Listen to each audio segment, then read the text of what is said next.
Ikaw ba, Erica, like anything that you do every day na para to help you be grounded aside from talking to your husband, no? Parang to keep yourself sane? Ako, when I wake up, I usually journal first. Well, magmumuni-muni muna ako ng mga 5 minutes. Sabog pa kasi ako dun eh.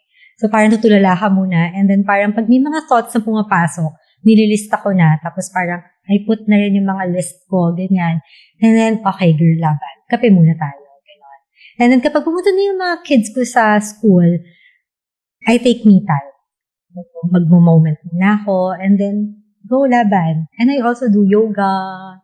Tapos, I talk to my dad. Yan. Tapos, kwento-kwentuhan lang. And then, I work na. So, Frances, for moms, it's so important yung me time. Kasi actually, other people na nakikita ko na moms, parang feeling nila selfish yung allot ng time for themselves.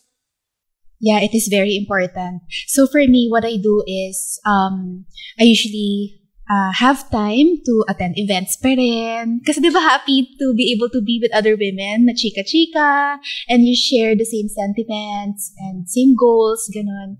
And then, sometimes also, I go to spa, salon, diba? Nail salon, hair spa, ganyan. Para feeling mo pa rin, di ba? Gorgeous mama! Yeah, I still feel pampered and well taken care of. Actually, grateful ako sa husband ko kasi siya nagsasabi, baka gusto mo mag-shopping. Mag-shopping ka lang dito. Uy, sana all!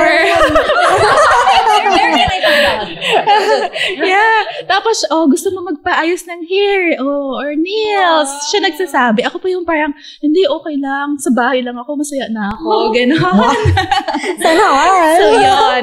So, I think it's very important that we have that me time pa rin despite all the busyness.